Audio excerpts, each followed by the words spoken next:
I always say the timeline's the most important thing. People don't want to take their house off the market, so I tend to win them more by trying to make the time frames as short as possible. That's my little trick.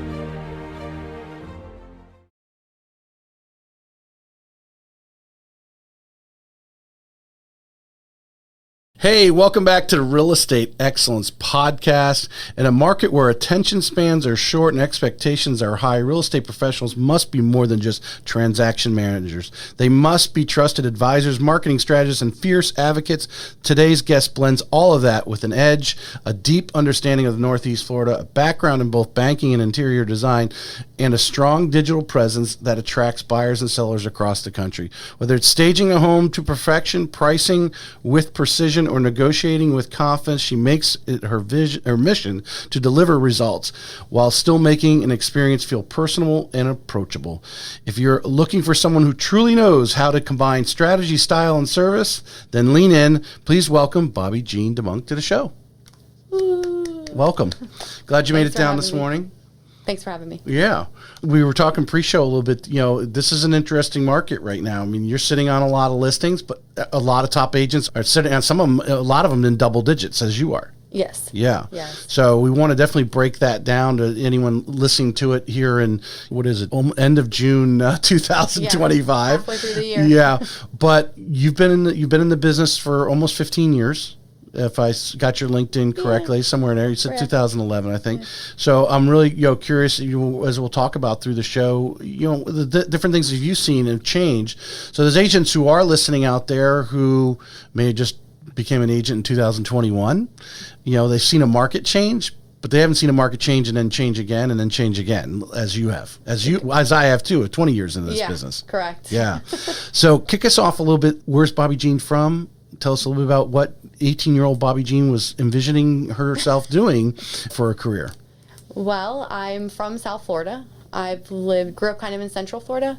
Been in Jacksonville, 15, 20 years, I think. I lost track. I noticed I can't keep my timeline of life together anymore. Must be the age.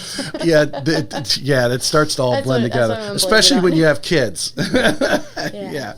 Well, 18-year-old Bobbie Jean was almost married, having a baby, so envisioning real estate wasn't it. But I love interior design. I love banking. I've always loved housing.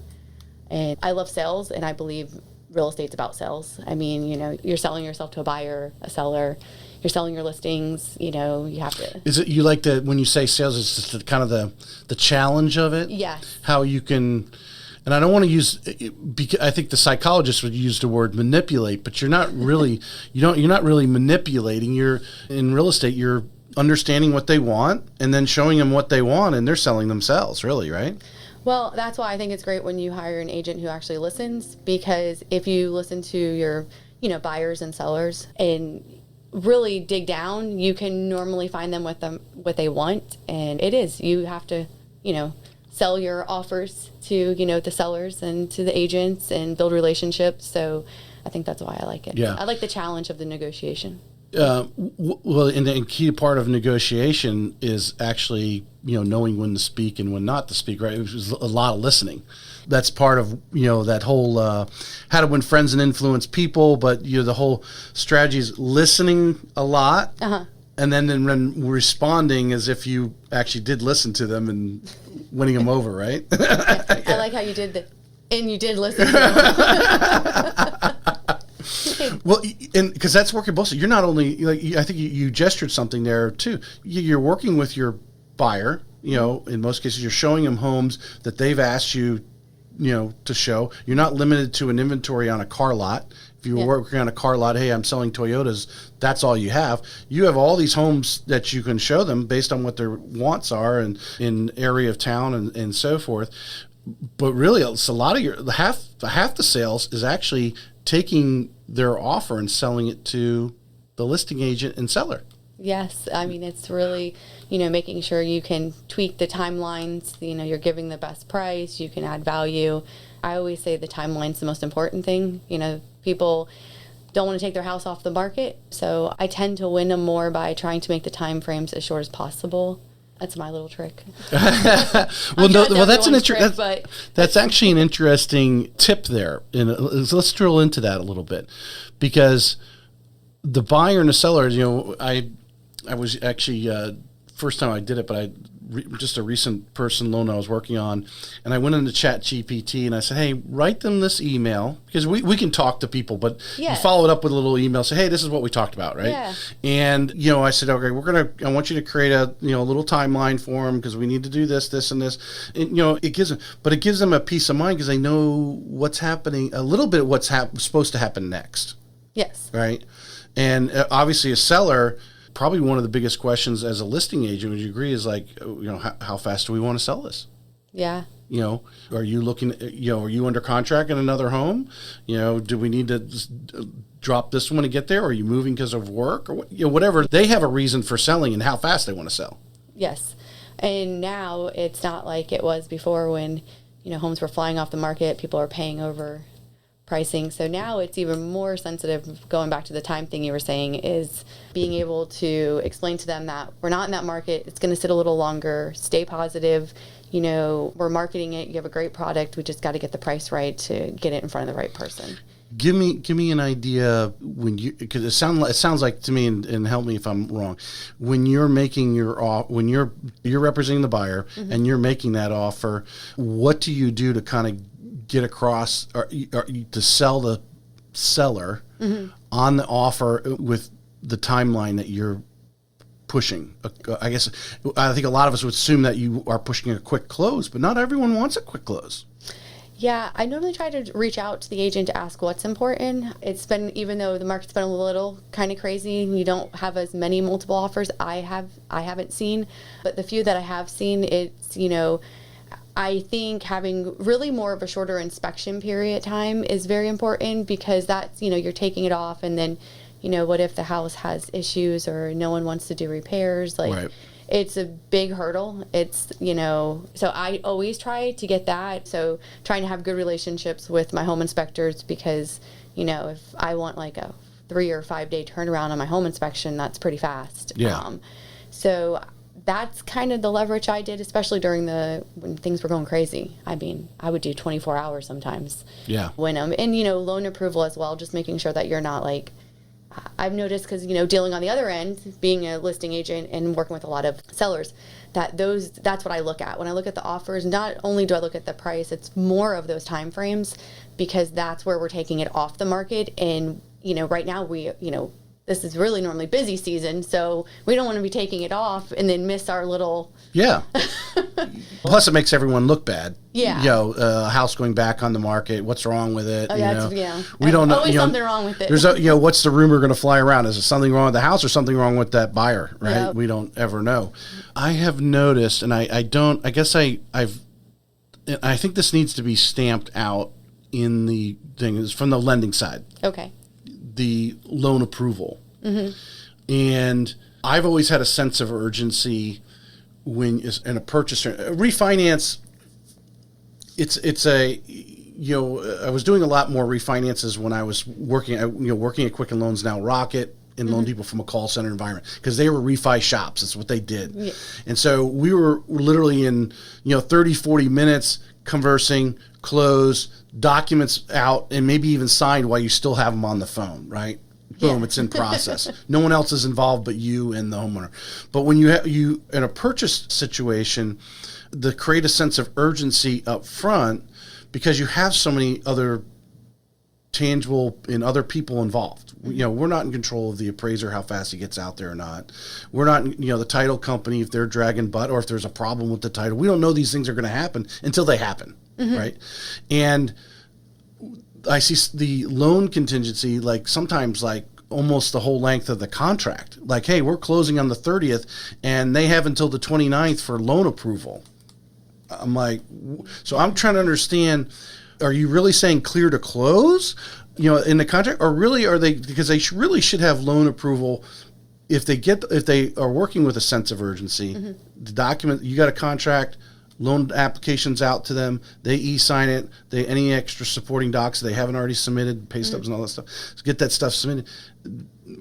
A week, especially right now when business is not like it was in 21, we might be backed. We're not backed up. Yes. So they're processing you should have an approval within a week. 10 days, they should have a conditional approval at that point. Yes. But why is I don't understand that. So when you're talking about creating that timeline and saying, hey, we need loan approval, I'll get loan approval faster.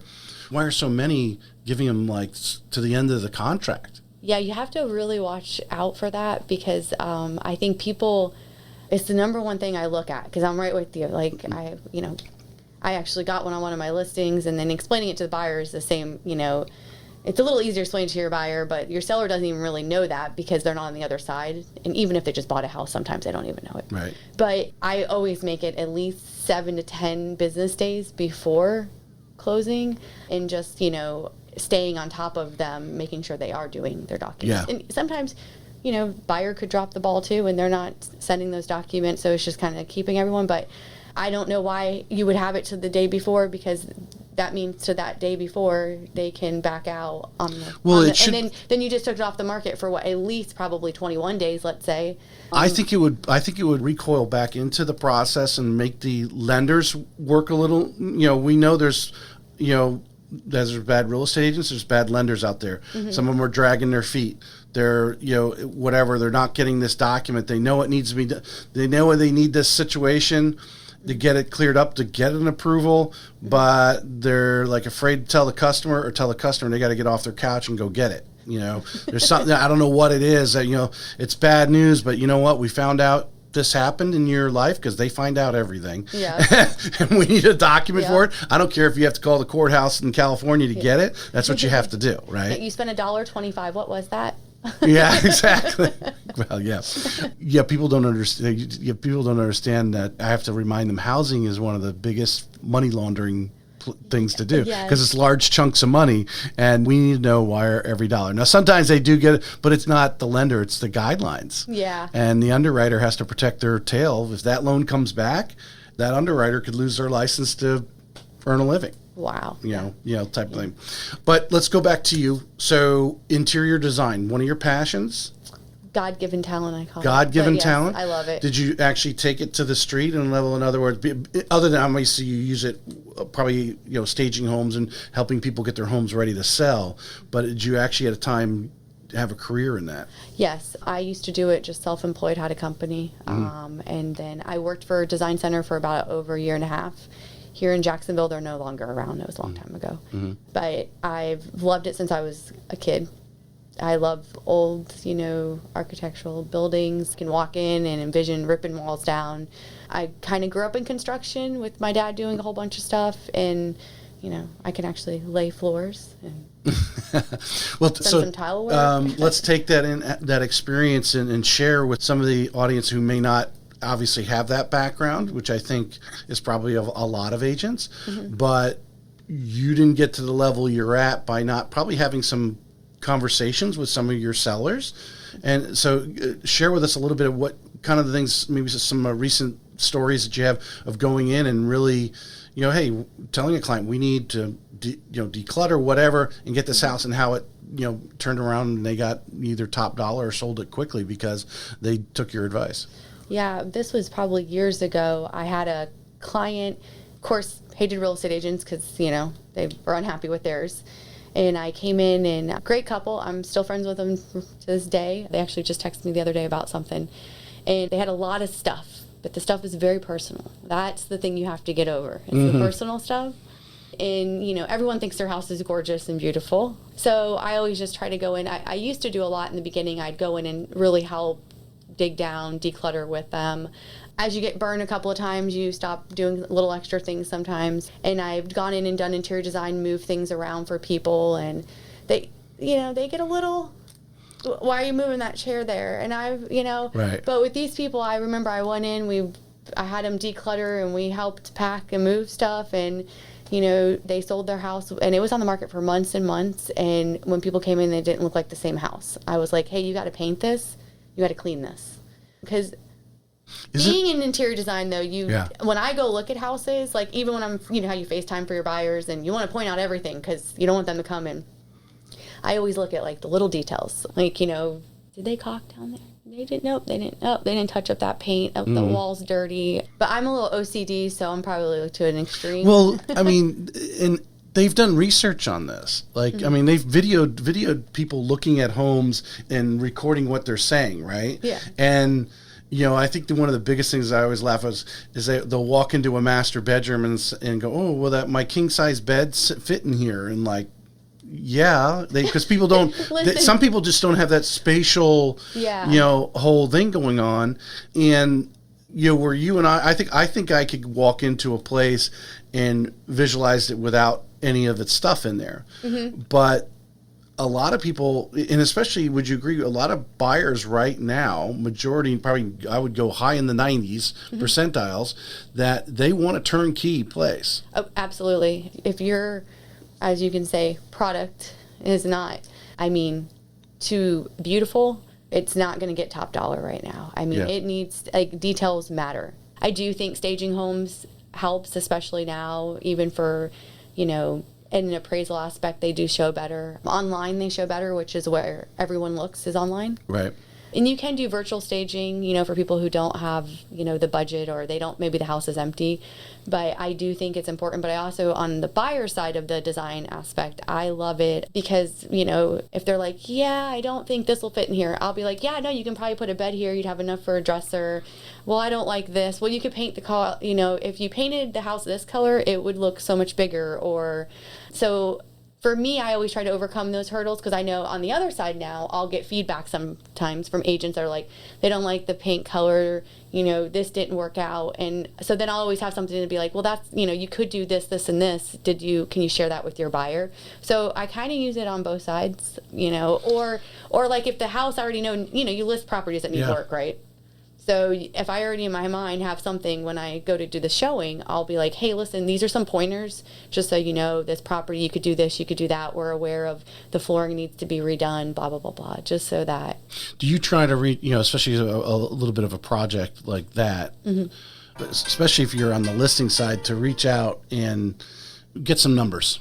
Kind of do some preliminary work, because you said you know how to lay floor, so obviously flooring is one of probably the biggest thing. Hey, what's it going to cost to replace the carpet in here? Actually get some real numbers, because I think when you leave something so open to those who are open for suggestion from people who don't know what they're talking about, you have to insert. Well, then the job could be like in your mind, yeah, it's a $50,000 job, and you're like, no, that's like $15,000. It's not, but it is.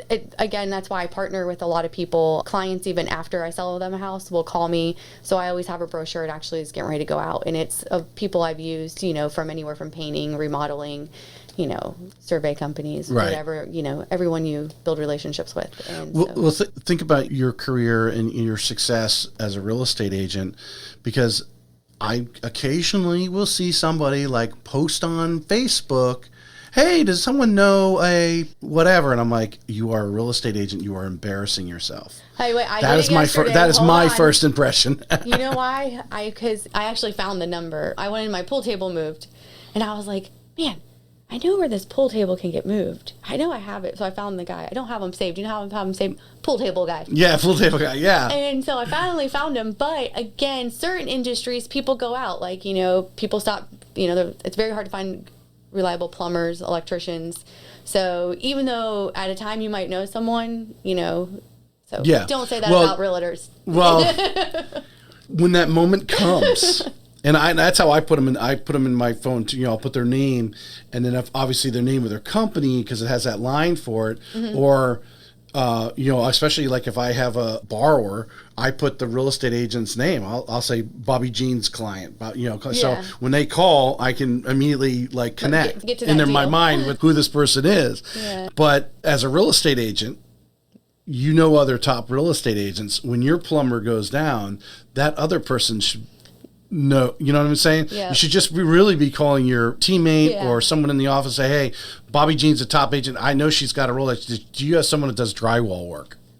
Right? People do that. But I do that, and I have people who call me, but still, I always say, electricians and plumbing is like a dying market right now. It is really hard to...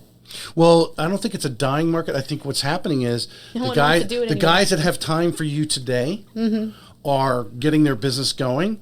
In 6 months, they're so busy, they're hard to even schedule because they're demanding. As soon as they start building a reputation, they're getting calls and their bucket's full. But kind of roundabout this discussion is how important is it, and as any agent to be successful is to have that Rolodex to be able to get answers really quick, or you've got a 30-day sale and something needs to be fixed. You want someone out there right now, not next week because they might find another problem. You want them out there like tomorrow because you need to get the problem solved and put to bed. Yeah, that's why I think relationships are extremely important. So when you're considering an agent to list or buy a property with, having relationships with everyone is honestly, I think what makes a good agent is because if they can help their client and, go above and beyond and build those relationships and, they're always going to have questions. I've noticed you're not just a real estate agent. You're a counselor. And wait, what else? Like, you got to stay positive all the time, even though sometimes. All right.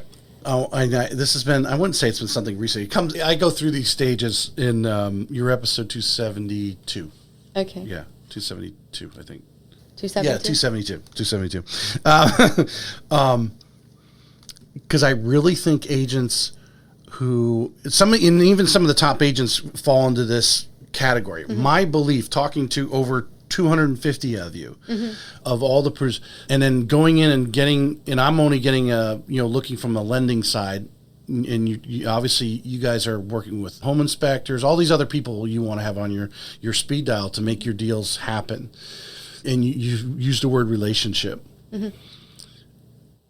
I think too many agents are sitting on the back in their chair, and because as loan officers, as any of these other guys, we want to cater to you because you are a big resource as a pinnacle in the community of things are happening around a real estate agent. Every move involves all these. I think Tom tells me there's 267 things that people do when they buy a new house. Whatever those things are. From turning power on, getting cable. You think about all these different things, buying furniture, whatever it is. Doing that. You are the center of a lot of the economy and so forth, but in the real estate transaction means so much to our economy as well. But as the agent, to reach out and actually say, hey, you know what? You are a good inspector. You are a good loan officer.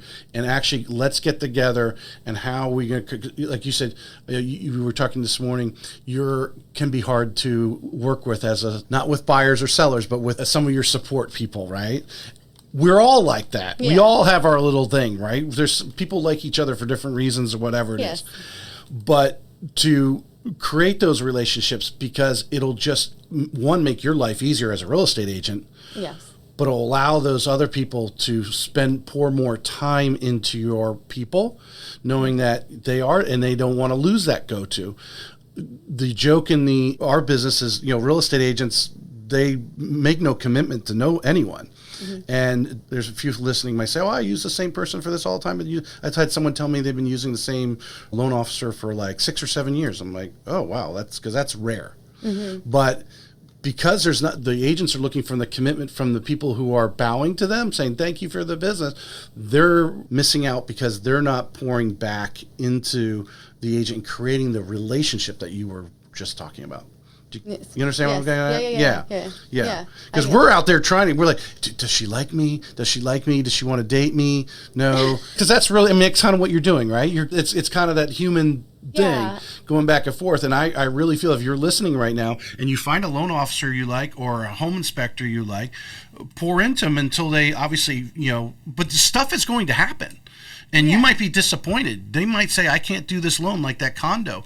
Doesn't mean another lender might actually be able to pick it up. Yes. Do you fire the lender that couldn't do that one condo deal for some reason?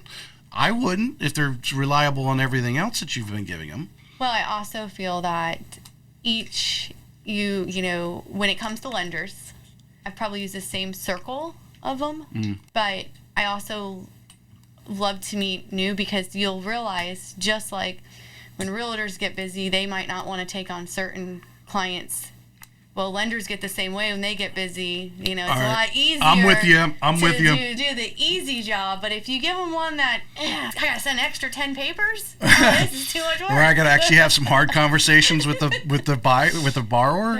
I'm with you there. That one's fireable.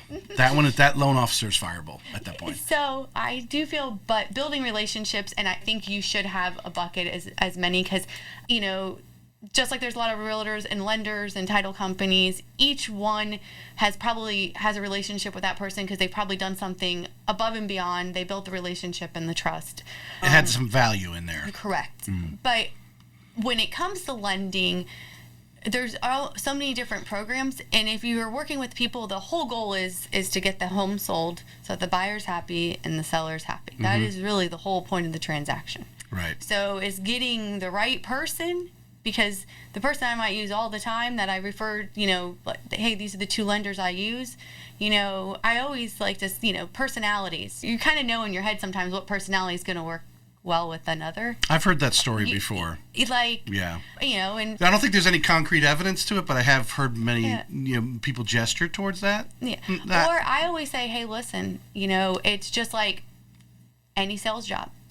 Here's 2 or 3 lenders I've used. They've done transactions for me for 7 years, let's just say, giving you an example. Right. And hey, which one do you like best? I always look at them and say, whoever answers and gets to you the fastest is the one you should hire. Because you made a point of saying, like, that is the number one thing, answering the phone. Yes, answering the phone. Because like any sales, there are, and I think this is it could be used car sales. Anything you're selling.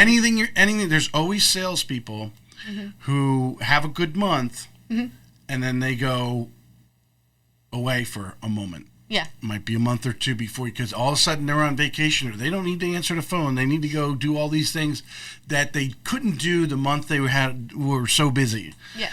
And those are obviously fireable people. They're not in the game, because I don't see you wouldn't do that. You have a great month and then say, oh, you know what? I'm not going to prospect this month. I had a great month last month, man. I'm just going to roll with what I got. That pipeline going. Yeah, you got to there's always those people. And obviously, I think that they don't hopefully last long, but there's always somebody that's in it. I agree with you from the standpoint, you have to have multiple lenders. You have to have and talking just about lending, you have to have lenders also who are willing to say, you know what, we don't do a VA construction loan, but I know Tom and Tracy over there, Planet Home Lending, they do a VA construction loan. You need to go give them a call, or here, I'll set up the introduction. That is a good lender, and again, it goes back to what is the main goal of everyone in that transaction. Exactly. It's to take care of the clients. So, even I've ran into where I've had a bad experience with, maybe someone on a lending side, and I could have just been the listing agent, but maybe that buyer used them, but they might have a great experience with the same. So I do think having some options is important, because again, it goes back to, if that person's really busy, of course, everyone knows a lot of lenders, but I ran into lenders that I'm like, well, I did call you, but you didn't answer. So yeah, I will expose what busy is in the mortgage business. I worked in the call center for 12 years with people like listening to your calls and monitoring hey, how many credit reports you pulled today, how many hours you've been on the phone. That's a busy mortgage lender. The average person around here with writing even 3 to 5 loans a month, if they're that good, they have an assistant. If they're consistently writing 3 to 5 loans a month, if their company that they're actually working for, their processor is like an assistant, and they are really running the show. The loan officer takes the app, submits it. A smart loan officer is going to say, hey, processor, you're smarter than me, because they are. They see a lot more deals because they're working with, who knows, like a transaction coordinator. They're working with a bunch of people. They see they're working on it. They're emailing out and getting the documents. Call me if the client's buyer doesn't respond and get something to you. Then I get on the phone and kick them in the butt or whatever, or get the agent involved. That's our there's not a loan officer in this town that is actually too busy. Just saying. Yeah. Because I've been there. Hey, listen. 12 hours a day in a call center. Yeah. You're never too busy for anything in life. It's what you want to make time for in your life. There you go. All right. I'm off my soapbox. All right. All right, I just have to get that out. I know something was on this morning. I said, I got to talk about that today. All right, so I took your bio. I want to talk a little bit about artificial intelligence. Are you using any AI to do any of your work, right? Listing descriptions or anything? I run stuff through AI, yeah. Yeah. So I fortunately had Lyman Starmer on. Lyman has created a actual AI home search. Mm-hmm. And people are lumping. I'm seeing all these trainings going on. People, we're going to talk about AI today. You don't. I look at the person.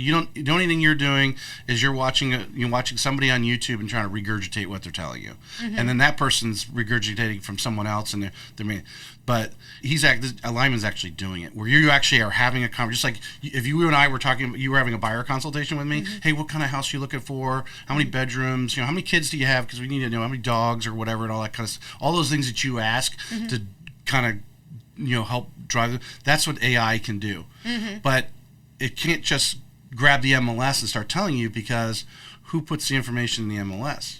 We do. Yes. Mm-hmm. And I hear one of the biggest things, I was going around with Lyman and talking to brokers and agents about this, and they're like, yeah, we hate it when that agent, it's got a pool, but they don't even put it in the description. And the only reason we know it's got a pool is because it's in the pictures. So he's actually developing AIs where it's actually reading the pictures. Mm-hmm. And also taking the areas where you put all the details about the home in, because agents are not perfect people. What? Yeah. So just to put that out there, that is out there and coming.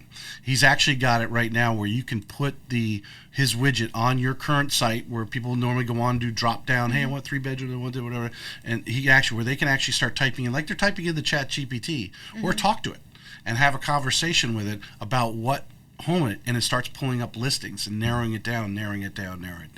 As the more information they give, the more information. But this is where Zillow and these other places, Zillow, that's not their platform. Mm-mm. Because they want that lead up front so they can sell to you. That's their money generator. What this is doing is keeping people on your site longer, because they're going to your site. They're not going to go to Zillow because it's got this, because more and more people are moving over to artificial intelligence, because it actually gives them the answers versus a bunch of ads like Google. Yeah, and it's free. Yeah. It's your free assistant.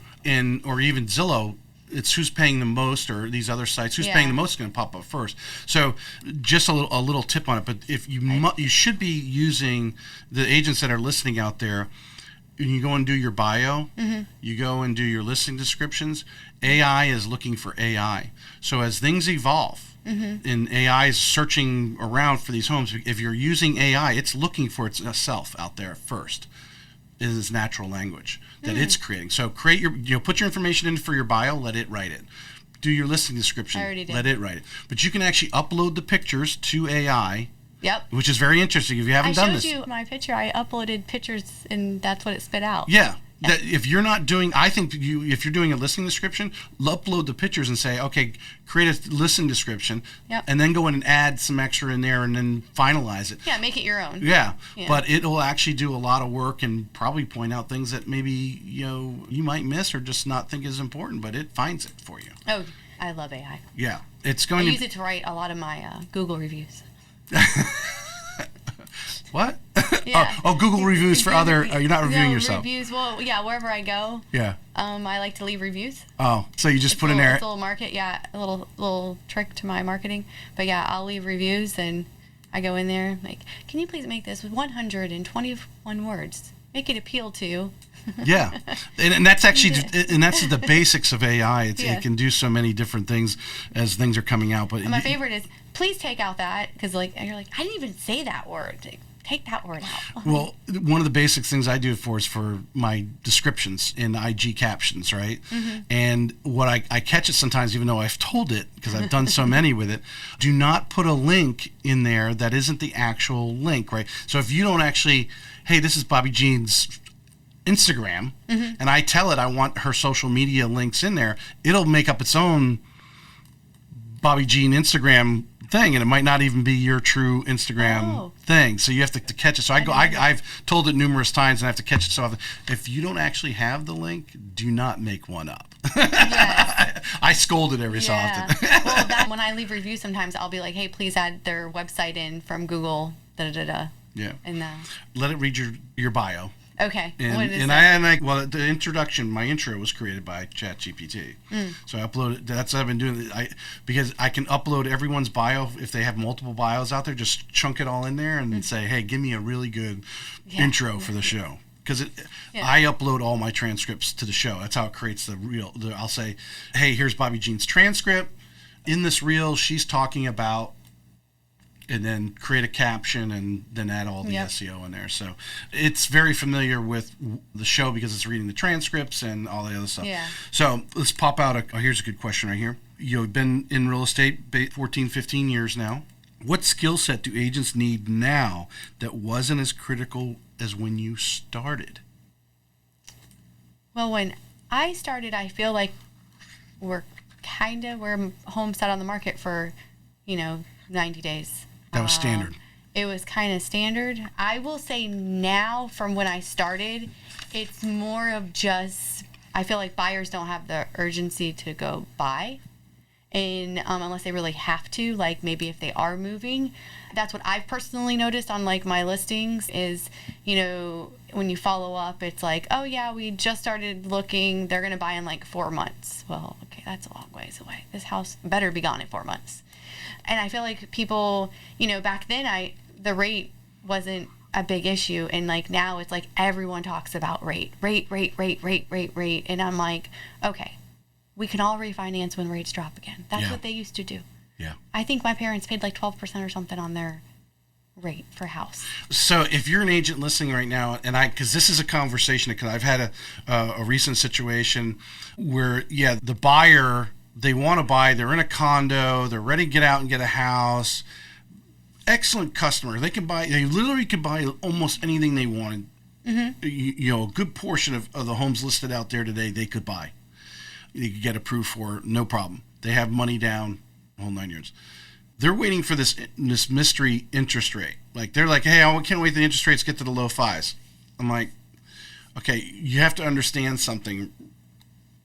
Northeast Florida, especially, and I think we're in we're in a unique kind of area. We have good, high-paying jobs here, financial market, so forth, lifestyle. We have a lot of things that people are moving to Florida for, right? Mm-hmm. And COVID accelerated that. If those rates drop, like as you and I talked before the show, if they drop below 6%, people are going to go crazy. Yes. And we're right now being closer to 7%. They can negotiate. They might get $20,000 or $30,000 off the actual value of the home as it would compound or appraise. Mm-hmm. But if it goes down to 6%, they're not going to give that disc. It's not going to be a buyer's market anymore. It's going to turn back to the sellers because there's such a demand in our area. Yeah. And so I'm 100% with you. Buy now, maybe you get a high 6-7%, whatever your interest rate is. Do the buy down. Negotiate with the seller to get you to do the buy down. So gives you 24 months of a low payment, knowing that somewhere in that 24 months, if the rates drop, you then refinance and lock in the long-term rate that you want. That's what you should be. Every agent should be having that conversation with these buyers who are kind of procrastinating about, the interest rate. Well, suck it up for a little bit, but negotiate the buy down. Well, and again, I don't know how many times have I heard, this is going to be my forever home. So now I'm actually working with clients again that I've sold some house for. So I was like, don't tell me it's going to be your forever home, because that's what you said in the last one. So we already know this is not your forever home. And, it's, there's a lot of other things. I know you can recast some loans. Yeah. Which is, sometimes I think some lenders, I don't know recently because I haven't asked about it, but they could do 2 recasts sometimes. Some can do 1 recast. But you never know what life is going to throw you. So, like, if you got to buy, don't wait. Don't be throwing your money away for rent. You might not be able to buy, let's say if you're at your max, you might not be able to buy a lot more house than you used to be able to buy because of the rate. Mm-hmm. But overall, real estate is still a great investment. And eventually those rates are going to come down. And if you're still in that house, you can refinance. I personally didn't even buy down my own rate because I was just like, the buy down was just a little ridiculous. And I was like, Well, yeah, unless you can get the seller to pay it, it really makes it was like, it just, I just want a cheaper house. So, I mean, I guess it depends on how people look at it, and everyone is different. You know, everyone looks at numbers different. I'm always just like, hey, just think, and next year, you know, you can refinance it, and, you know, it'll be down to where you want to be. But I feel like that's really the biggest hurdle in that. A lot of people think, which houses have been dropping, prices have been dropping. Yeah. You know, really, because there's, you know. Well, me and I know some other agents I spoke to, I mean, the showings have been down compared to where it used to be. But I think people underestimate the amount of people who are actually sitting on the sidelines with what we're discussing. Yeah. They're looking at the interest rate going, oh, I'm going to wait till it goes back down. Yeah. Okay, one, you're going to be whatever amount of rent you're paying over that period of time. Two, I always tell people, if you find the house that's in the neighborhood you're looking for, that has, you know, no house is 100% perfect of what you see your utopia house to be. I don't even care if you build it. Yeah, yeah, exactly. And so, but there's only one piece of dirt with that address, with that house, however it's located, and you love it. You've got to move on it, because the reality is that even if that house came back around when rates dropped, today you might be one of 2 or 3 other people who might be looking at that house. I guarantee if there's 3 people who are willing to make offers on that perfect, just ideal home, ideal neighborhood, schools, whatever, there's going to be 10 or 15 when rates drop, because there's just that many other people on the sidelines. And then how many people did you handle really over the last decade, but especially, you know, 19, 20, 21, when rates were, you know, you were saying 3 something, some of these VA loans were doing below 3, that were moving from community to community just to be closer to their friends, or like, hey, I live in Nocatee, I don't like it here anymore, or vice versa, I want to move to Nocatee. And we had all these little local moves. That has kind of really been stamped down because of the higher rates. Yes. Yeah. And kind of what we were saying before, there's a lot of money moving into Jacksonville. So there is still a lot of cash transactions, and there always really has been a lot of cash transactions, I feel. Yep. But I do think that if you want to buy a house, why wait? Yeah. I just, you know, let's negotiate the price. You know, let's make it up to get you where you want to be. It's very frustrating, though, because you got to keep everyone excited. Yeah. You got to tell the buyer, you know, do you want to buy? Then tell the seller it's going to sell. It's just a little bit slower now, but it's going to sell.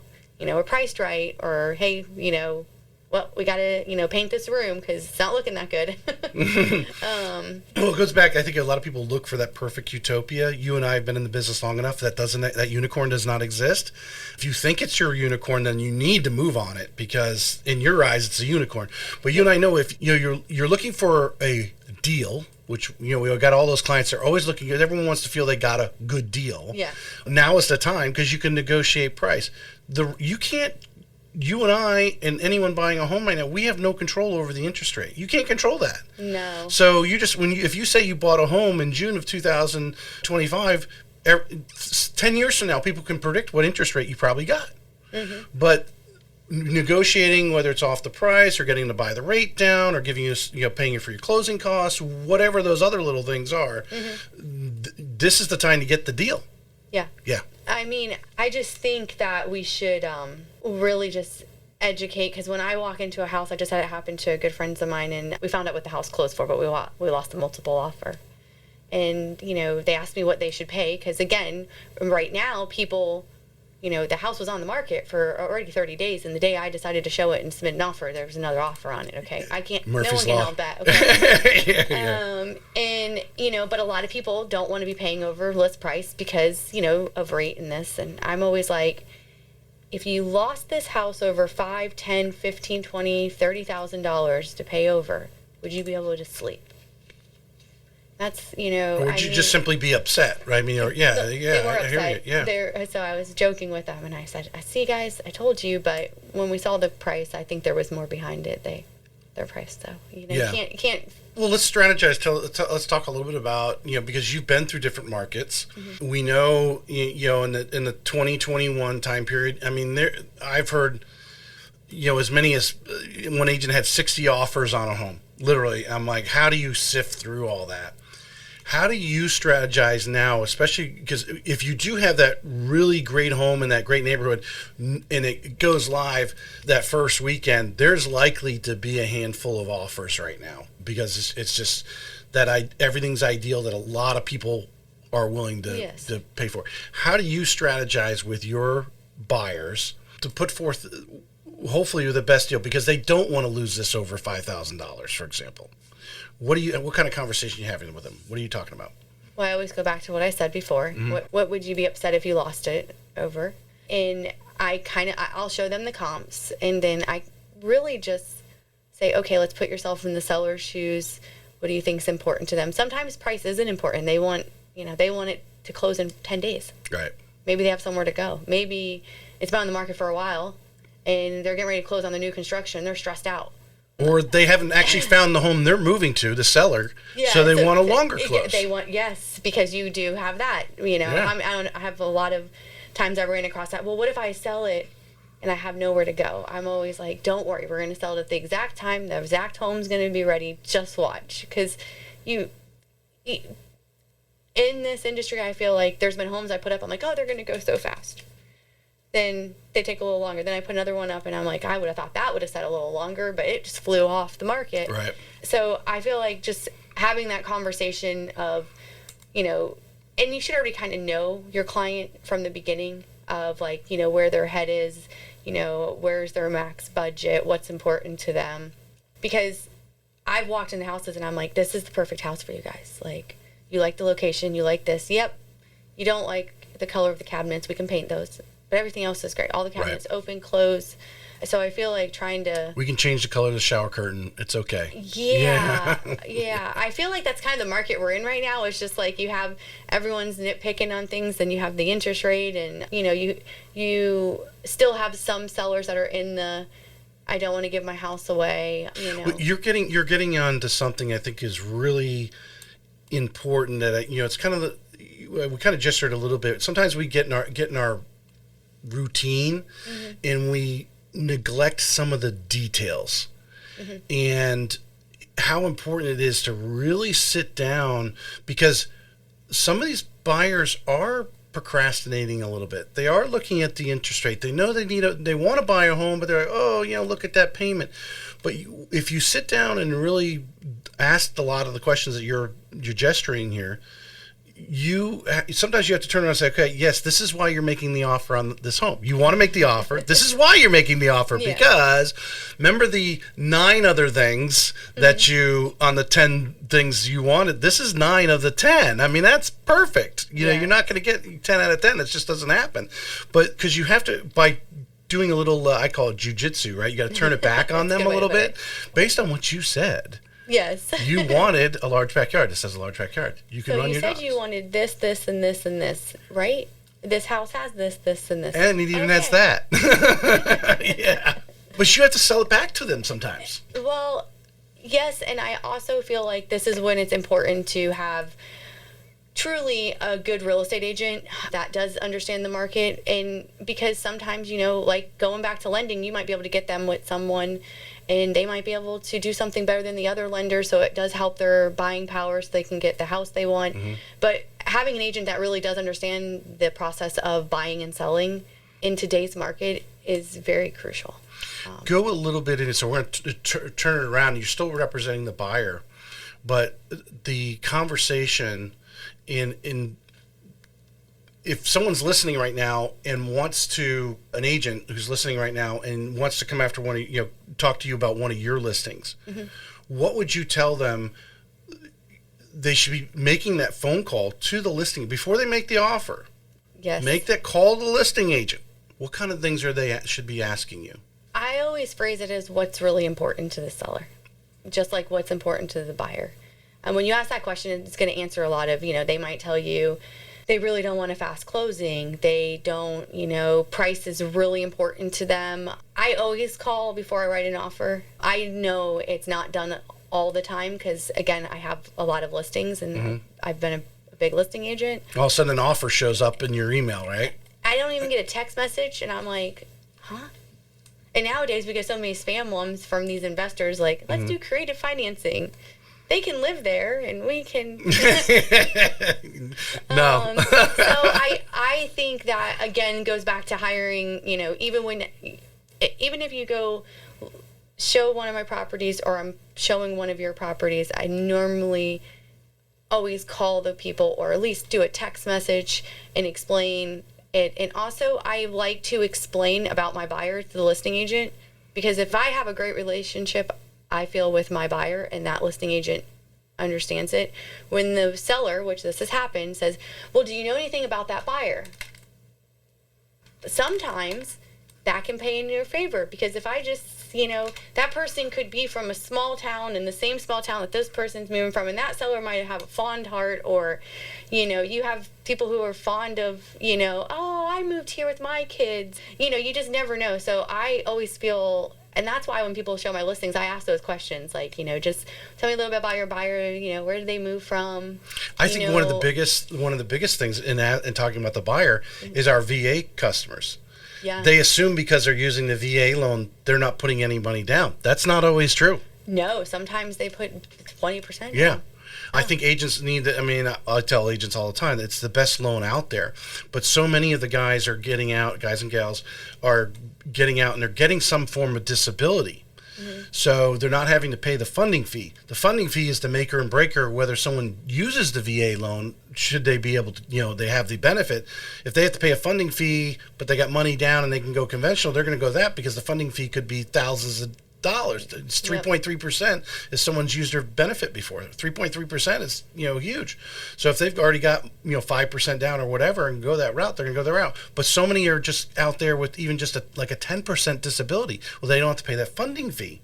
So the rate is typically a little bit lower because it's obviously backed.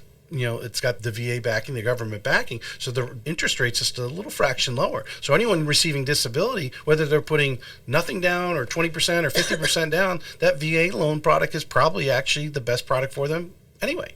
Well, I'm sure you know this as well. Some people can get scared of that VA thing. Mm-hmm. Like, oh, VA, I heard the appraisals are hard. Yeah. FHA appraisals are hard. I've never really encountered that in my real estate career. It is an old wives' tale, is actually what it is. I'm always like, no, VA, if, there's a couple more inspections, you got to have a, wood destroying organism inspection, it has to be clean. You're sending a home inspector out there to find that out anyway. Yeah, I'm like, and again, when you're on the listing side, you'll go through and you're like, you'll maybe point out, like, hey, if we do get a VA off for this little piece of wood that, the gutter basically wore away and he's going to get dinged. Mm-hmm. If you prep people, I feel, even when I'm showing buyers, I do the same thing. Like, if I already know they have a VA loan, I'm like, well, just so you know, because I've been in this situation where I'm like, I need to call the listing agent now because I'm doing a VA, but is the seller going to be willing to fix a lot of this stuff because it's pretty obvious? Like, you can tell. But my question to you is, if it's obvious, like you're saying, because if you're not getting a home inspection, you're an idiot. Okay, yeah. Everyone should be getting a home inspector. The home inspector should already be pointing these things out before you. Of course, a lot of them actually do because they know you're ordering that on a lot of the homes anyway, WDOs, mm-hmm. right? So if it's so obvious, who is not going to go back to the seller and say, hey, you got all this, even if it's old termite damage, they're not even active anymore. Are you going to repair these? You're going to do that on a conventional loan anyway.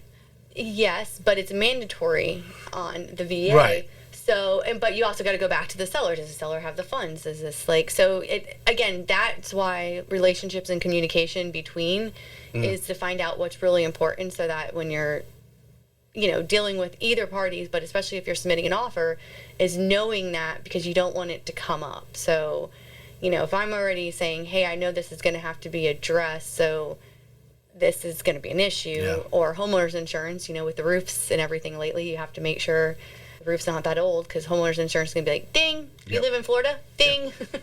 I mean, how many times have you had anything recently? Because it's amazing with technology and everything that's out there, how these insurance companies are on top of things. They know you need a little permit to change your water heater, so they already know how old the water heater likely is, unless the homeowner did it himself and didn't tell anyone. True. They know this stuff right away. Yeah. So you can't really get around them. They're already into it. And I tell people right away, as soon as that loan goes in the process, boom, or as soon as you have a contract, you're calling your inspector, you should call the insurance, get a quote. Right up, get up front. Even though they don't have the 4-point or wind mitigation yet, start to get an idea, because they're going to go, oh, that hot water heater, that's going to be a problem. It's 12 years old, and you start working on it right at the beginning. Yeah. Well, I also feel that, again, hiring an agent who knows that, those are things you point out. Well, that's who we're preaching to today, our listeners. Yes, when you're showing the property, and you don't always know everything, but those are what's important when you ask about submitting offers. Those are things that you should know. So when you're submitting that offer, you kind of already know in your head that these are going to be dings. What is our offer going to be? Is that seller even willing to fix anything? If that seller is, we need to think about that when we're putting it in our offer. Mm-hmm. And yeah, you're right. Typically when my buyers are under contract, I already, the same time I hit send, I already have the home inspector set up, and my insurance lady already has the contract in this seller's disclosure to answer questions to try to get a quote. So they just have a quote and they can go wherever they want. But that's why you're good. Having it packaged together, so I don't have any hiccups, because I'm trying to make sure it's all good. Well, you and I would agree. You've done enough transactions. Everyone's different. Mm-hmm. If you don't have some sort of hurdle, how high that hurdle is different in every loan. There's a couple of high hurdles you got to get over. Some of them just hopefully just some, but there's always something that comes up, and you've got to have a conversation with the other agent and the seller or whatever, and make things happen. But the more you can do, I'm a big proponent of, I'm for all about pre-listing inspections. Mm-hmm. I think, again, buyers have buyer's remorse. They sign that contract.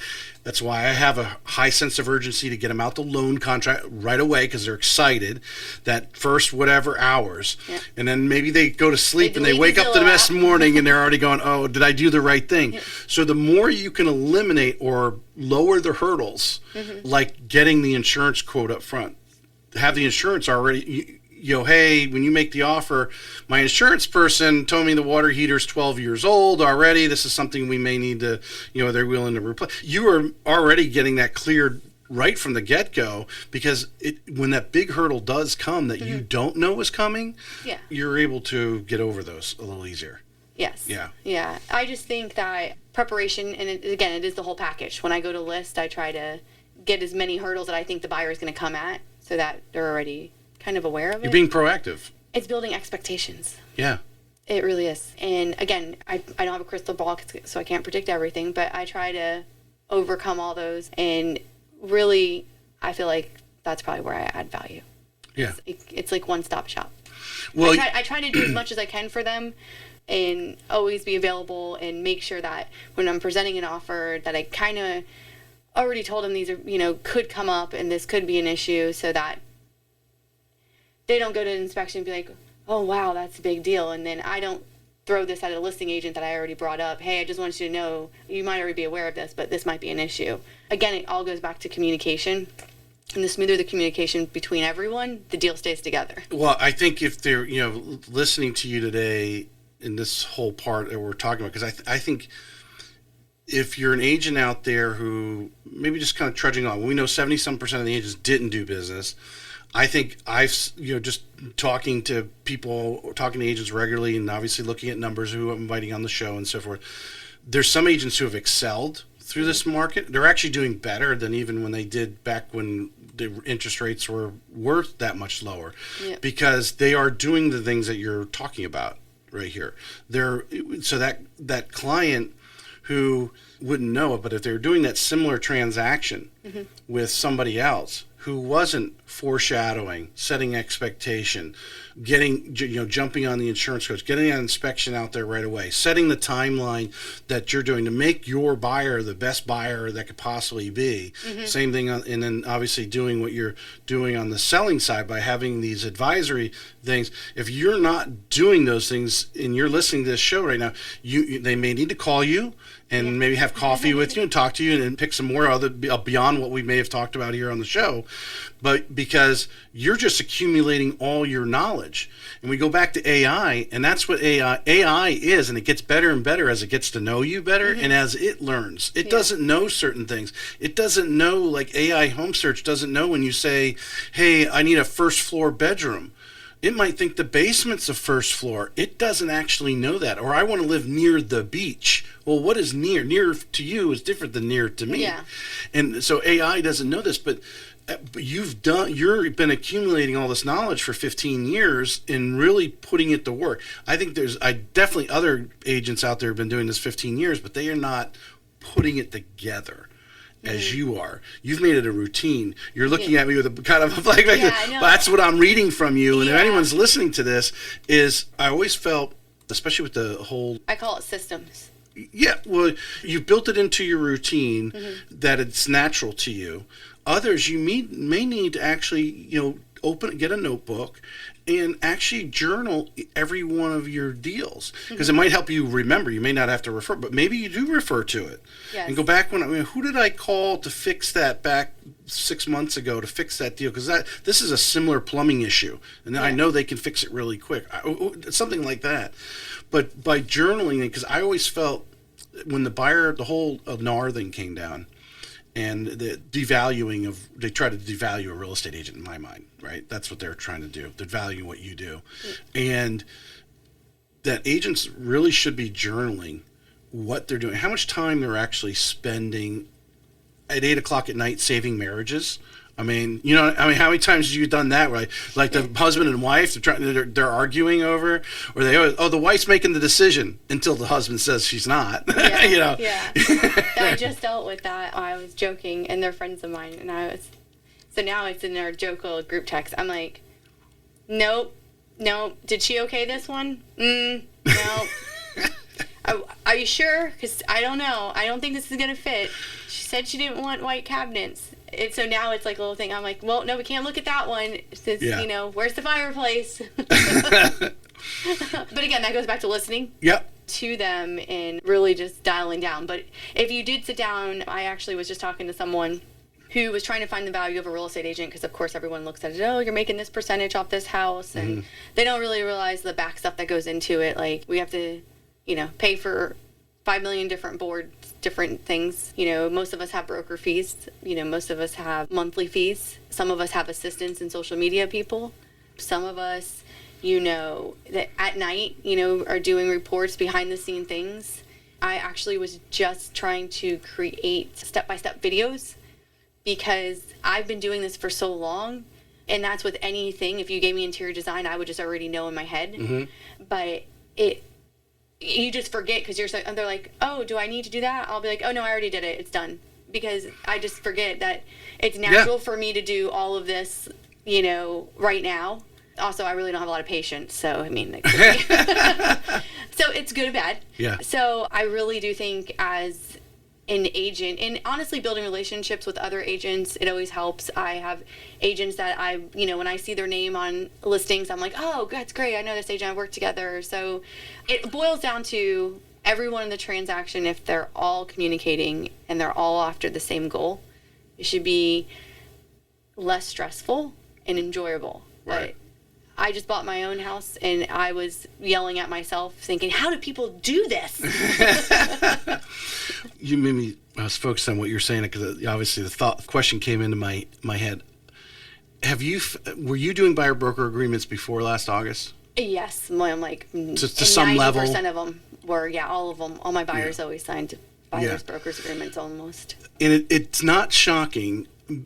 Some of the pundits on some of the bigger real estate podcasts, that like James, who was here for the RE Bar Camp and so forth, and some other, Ricky Carruth is another one, that agents are making more money now than they were prior to having to do that. And I believe, you were already doing them. Maybe you took it up a notch, or you had to do whatever they wanted you to do, so you added that to your repertoire. But when you're sitting down and the things you're, like you said, you're doing in the dark area that no one knows you're doing. You're just doing them because those are hours.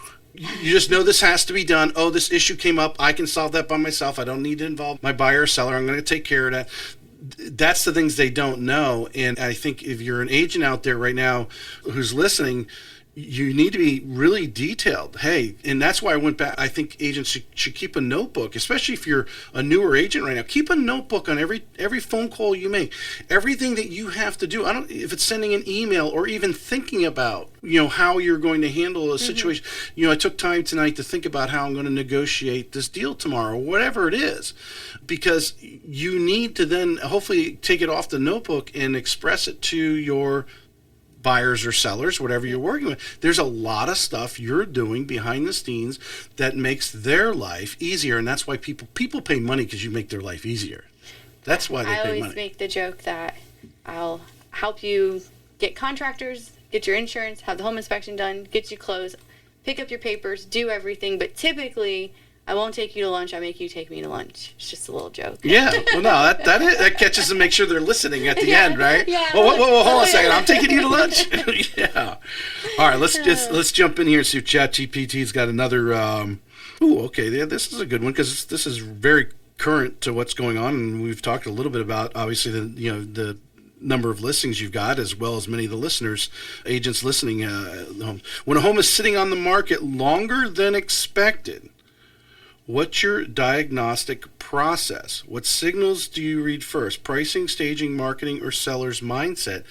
I think, many agents, I'm taking my wife's phone calls right now because she's in an area where she doesn't have coverage.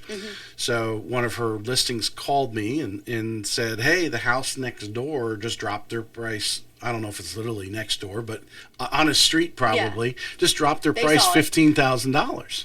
So now you have someone on the street who you're basically competing against just dropped $15,000. What kind of conversations are you having? Obviously you want to retain the listing. You don't want to lose it, especially for a seller who's being somewhat reasonable and agreeing on a price, but it's sitting there. What kind of conversations are you? How often are you keeping in touch with them? So I personally send out weekly Friday emails. It goes over all the statistics of everything I did. Probably means nothing to them, but they get it. I talk to them at least once, probably more a week. I do deeper dives about every 2 weeks. And a deeper dive is really to see what's going on overall. Like if I want to, let's say I'm selling a house in Deerwood, just throw an example out. And, I know the product, the home looks great. It's great. I know that I'm marketing it all over the whole world. Everyone knows it's for sale. I know the quality of the pictures are good. But for some reason, it's just like we really haven't had that many showings. I will dive into the community. Then if I've noticed things that, let's say I've had on the market for 30 days, I'll actually see if anything has gone under contract in the last 30 days. If those people didn't come see the listing, I'll call the people and ask them, hey, was there a reason why you didn't show this listing? Then if, let's say I can't get anything, let's just say there's nothing in there to really go off of because everyone's sitting and nothing's moved, and I called the other three, let's just say that price point is not moving right now, and they're telling me the same thing, it's slow. So then sometimes I'll dig out deeper and go to, hey, if I want to live in zip code 32225 and I have to have a 4-bedroom and I have to have 3 bathrooms, what is available right now? And the price point that we're listed at, and I always kind of give up, maybe 50,000 below, 50,000 over, and then that'll show a larger picture. And if you can show a person like, hey, listen, it's kind of slow in this area here. Again, that's why feedback's important. It's important to give it to listing agents. It's also important when you're showing the house to, on both sides. I always try to give as much feedback as I can because I've been on the other side. Because, it could be like, even though I think the house is great and everything, but they don't really like something in it, and it could be an easy change. But really trying to, again, going back to relationships, is reaching out to all of the other people in the area and just asking them, okay? Some are seeing easier what kind to talk of with see than feedback others. They're getting from their walkthroughs and so forth. Or are they even getting them? What was their, you can't pick up a house and move it. So, I mean, if you're getting that feedback, if the community doesn't, if you're noticing they're sitting on the market anyways for 90 or 100 days and you've only had yours for 30, we're kind of in the same way the turnaround that it has been. Do you think some agents, because this is the market, we can't change what's physically out there. The sun's going to come up. We can't stop that. That dropping the price or going and suggesting the price, they may take it, and I think we all would probably do a little bit because we recommended here and they agreed with you within a reasonable, range of, hey, okay, let's list it for this. But now because of the market and that sun coming up, we can't stop it. That, hey, you wanted to get out of here, you've got that other house, or you wanted to get out of here in 60 days because your job's, starting in August or whatever. Don't take it personally to go and say, hey, we probably need to drop this 10 or 20,000. Yes, don't. I think a lot of agents procrastinate on that. It's almost, you have to be in front of the curve right now, and unfortunately the curve is kind of, I feel like, going a little faster. And so sometimes you even think you are, and then it's like a week later you could not be. Overall, I really think people staying positive in it, you get the sellers that get discouraged. I think negativity is just not good. And anytime I ever go into a listing appointment, I kind of explain it on my listing thing, saying, hey, this is, where the market is saying, what is sold. This is kind of where I'm thinking. This is our game plan. We have the numbers to back this price up, but because these two homes sold, but if we're really not getting the traffic and this one over here goes, I want you to be aware that we should, as an example, drop it down this $20,000 because this might be, but we don't want to wait too long either because we don't want to be behind the curve when everyone else is starting to put their house up. So it's a little tricky. I feel like when going into listing appointment, if you're already ramping them up to say, hey, this is what we have, and, this is where we should be priced, this is the range that we're seeing. I feel like having the conversation when the time comes to say, hey, always having data. And if you show them, hey, this is what's going on. I did it with one of my listings recently, and I said, hey, just so you know, I think the sweet spot's this number, because if you notice, everything's moving. Even though this is what's moving now. Again, we dropped it, had a little activity. But again, it does go back to the urgency of the buyer. Yeah. Having that conversation in the relationship that we've been kind of hitting on throughout the show. I always just tee them up that, hey, this is what it's going to look like. Let's not sugarcoat it. And really making sure that I talk to them every single week. If not, and if I had a showing last week, and let's say I still didn't get feedback, letting them know, hey, I followed up again, I still don't have feedback. I think just letting them know you're doing everything you can do and that you're in it and you just didn't throw that sign out there is important. Well, my thought that just came up, this last couple minutes you were explaining that there in the details, and I know I could tell in your voice because there's no sure thing, right? Someone asked me, is interest rates going to drop? I don't know. I could tell you what's going on and what I think and hope. There was one of the most professionals that every loan officer knows about, and some of them pay him for his to be part of his newsletter or whatever he puts out, predicted interest rates back in 2023. By the summer of 23, we're going to be back down in the 4%. Okay. And he gets paid a lot of money to make those statements. Yeah. Because there's always, there's the unknown. And I think the difference is listening to you right there. The difference between being a successful agent right now in this market, I apologize, it doesn't let me close out that phone. I got the camera. Anyway, the difference between the agents who are, the 25% of the agents who are producing or agents who have excelled in this market is doing what you're talking about. Because the ball is moving so much right now. Yep. And it's not like we're on the, you have a lot of different things that you can do when you're down there on the goal line and you don't have very far to go. You're on the 5-yard line. You only have 5 yards to go. Great, because interest rates are low. You don't have all these other winds again in your face. Yeah. But when you're back on your own 30-yard line and it's third down, that's the kind of market we're in right now. Yeah. But because you're already going, hey, if this play doesn't work, we're going to run this play. Yes. And if that play doesn't want to work, but you know what? If that play doesn't work, I'm going to go back before we run play B. We're going to reevaluate the numbers and see, because things are moving. Did that house down the street sell? What did it sell for? What has it got that you don't got? And I think that's the difference that separates you as a top agent versus an agent who may not be doing as well right now. 100% agree. Yeah. I mean, I love what I do, but it can get very stressful because I take it very personal and I really care. And I'm like, okay, what can I be doing different? hold on, let me try this, let me do this. I'm always trying to do different social media ads, I actually just revamped almost all of it. It hasn't even been launched, but I'm always trying to really go above and beyond and share it. I have a huge network of referrals I do, which is important. People move to Florida. So I think being able to kind of just explain to them what you do every week and what you are doing, even though it can get tedious, it just reassures them and keeps them positive because, some of them might have a time frame, but then some of them, might, hey, I don't need to sell right now. I have all this time, but you still have to explain to them it does kind of matter. I want to finish with this because this is always a good reel. Okay. Why do you love real estate? I love it because I love the smile that I get when this transaction is done from the person that I work for. Mm-hmm. I think it's a high. Yeah. It's, the little hurdles you come, it's kind of sad because, a lot of them will think they won't hear from me, but they hear from me because I have a whole follow-up system that I do forever and ever and ever. But some of them, I still check in probably every week for a couple months afterwards, and then it kind of, some of them stay and then some of them trickle off to just my normal contact. But I really love explaining to people that, hey, it's great to own a home. One of my favorite things about my life is I do love to travel, but I love to come home to my house and it be exactly the way I want it. Mm-hmm. So, well, I think people sometimes neglect to realize. I think it's subliminally we do it. It was funny when I first got out of college. I was in car sales, and one of the tips was, hey, get them to drive the car home and park it in their driveway.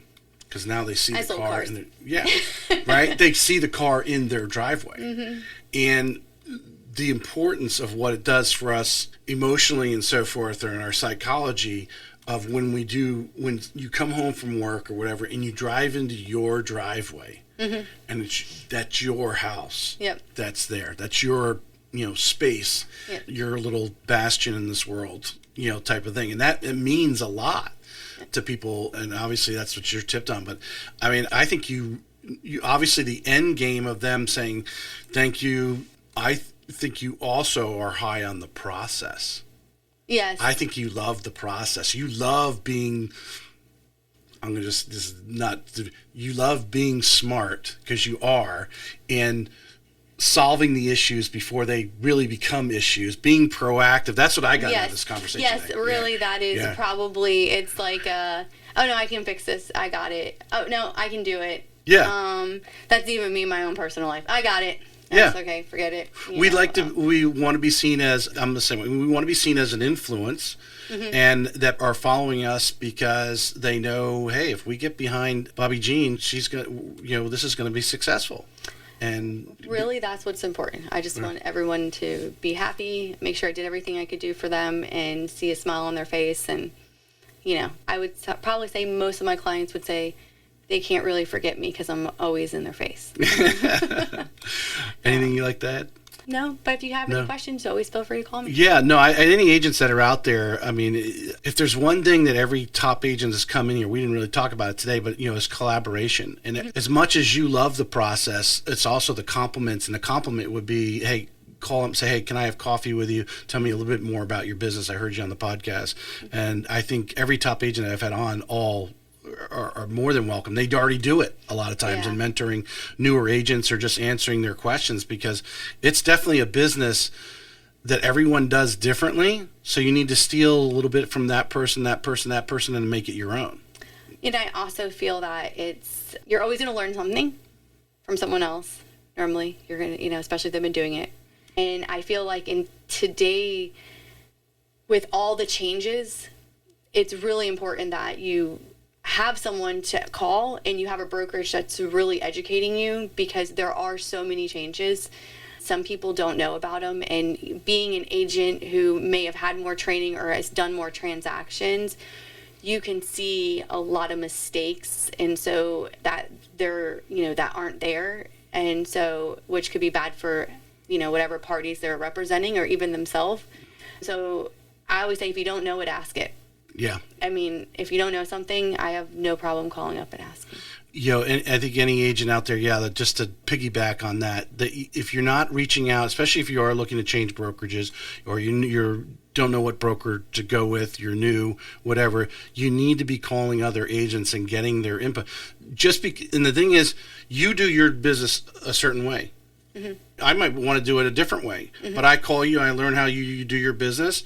Maybe Vanguard's not here, but this other broker does business over here. Maybe they're giving out leads or something, whatever it is. Yes. But you don't know until you ask.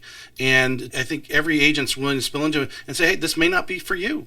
Yeah. Because you found that out. There's some things that aren't for you. I'm sure there's things that you've done in your career. You've tried marketing or whatever. And it's like, nah, I don't like that. Didn't work for me. But I like to do this, and this works for me, so I'm going to 10x that. Yeah. Right? Yeah. I agree with that. And I've reached out. A lot of my systems came from people that I looked up to, and I just sat down with them and picked their brain, and then took their system and tweaked it to mine. Yeah. And add to it, take it away. You don't need to reinvent the wheel, totally. No, you invent your own wheel, yes. is what you do. You take pieces from other people's wheels and make your own wheel. Yeah. Yeah. I like this, I like that, I like this. Let me just put it together. Kind of like a house. If I got this house, this backyard, bathroom, and this right here with this climate so it never gets hot, then we're good. Bobbie Jean, appreciate you coming on today. Thank you so much. Thank you. This may be it for today's episode of Real Estate Excellence, but we both know your pursuit of excellence doesn't stop here.